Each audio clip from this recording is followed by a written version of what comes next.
Сәлем құрметті достар, бүгін бізде бірінші сабақ, және бізге алғаш үйрену керек нәрсе ол ауаны қалай дұрыс алу керектігі туралы.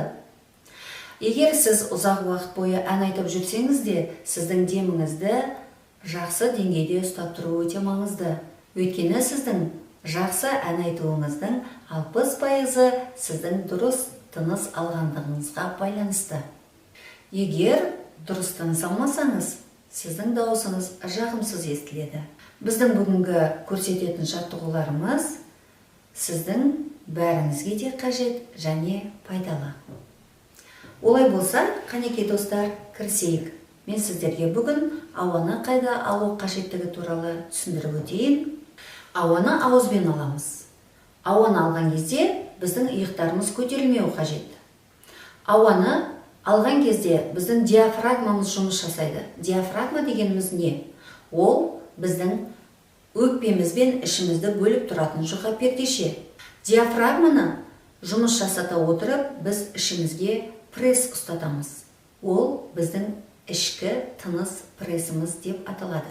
Біз ішімізді жұмыс жасату арқылы тіреу нүктесін табамыз. Сізді күнделікті нәтижеге жетелейтін бір қатар жаттығуларды жасау арқылы біз тіреу нүктесін жаттықтырамыз. Сізге сол жаттығуларды көрсетейін. Енді бірінші ауаны алып көрейік. Тыныс алу белсенді және баяу болады. Белсенді ауа алуды мен сізге эмоция арқылы деп айтсам болады. Қорқып кеткен кезіңізде қалай тыныс алатыныңызды есіңізге алыңыз.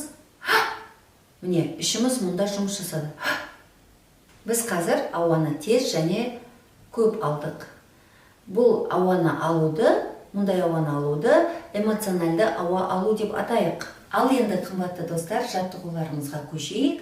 Ауаны жаңағыдай эмоционалды аламыз және шамды сөндіргендегідей бірдей уақытта 3 бөлікке бөліп шығарамыз.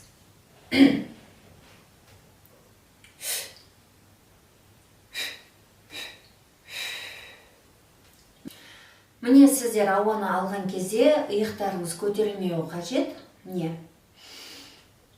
Мен қазір иықты көтеріп алдым.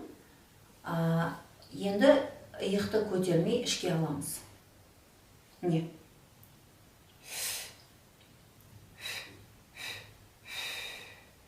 Қазір мен тоқтамай ауаны бірдей 3 бөлікке бөліп шығардым. Енді қымбатты достар, дәл осы жаттығуды ауаны 3-ке емес 5-ке бөліп шығарып көрейік. Яғни шамды 5 рет үрлеп өшіруге тырысайық.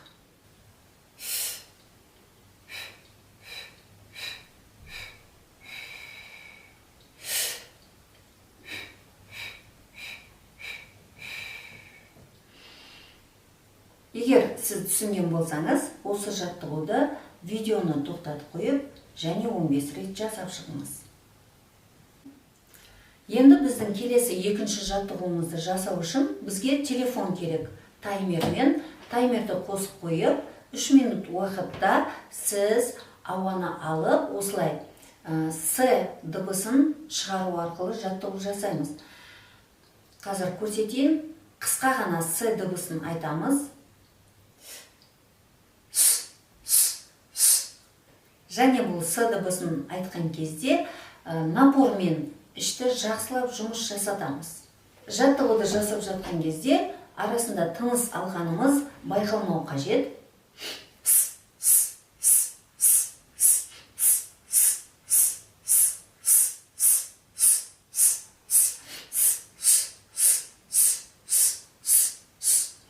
Осылай 3 минут бойына осы жаттығуды жасаймыз. Және маңызды нәрсе, бұл жаттығуды жасаған кезде орнымыздан тұрып жасағанымыз абзал.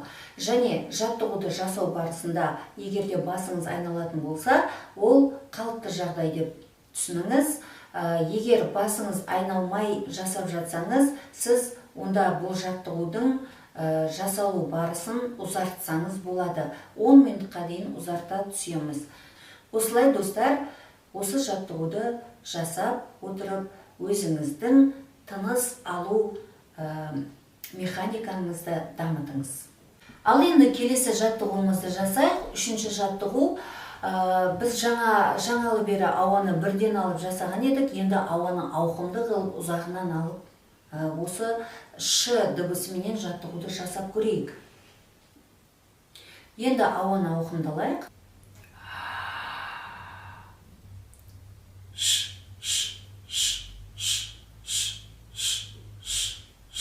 Бұл жаттығуда ауа қаншаға дейін жетсе, соншаға дейін жасаңыздар.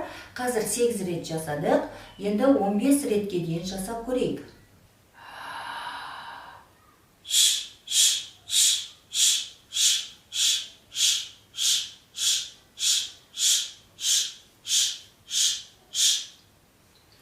Мінекей осы жаттығуды 15-ке дейін жеткізіп орындадық. Енді сіз видеоны тоқтатып қойып, одан да ұзаққа жеткізіп, 20-ға дейін жасасаңыз болады, 25-ке дейін жасасаңыз болады. Ауаны жеткізіп, одан да ұзаққа созып орындап көріңіз. Ал құрметті достар, осы 3 жаттығуды сіз күнделікті жасап отырсаңыз, ауа сізде барған сайын жақсы жететін болады. Ары кетсе, күнделікті 15-20 минут уақытыңызды осы тыныс алу жаттығуларына бөліп отырсаңыз, сіздің ауаңыз барған сайын ауқымды болып кеңейе түседі. Және ән салған кезде, және сіздің бойыңыздағы теріс энергетиканы шығарып тастап отырасыз. Бұл өте маңызды, және осы жаттығуларды жасау барысында мен сізге тағы да қосымша жаттығулар беріп отырамын.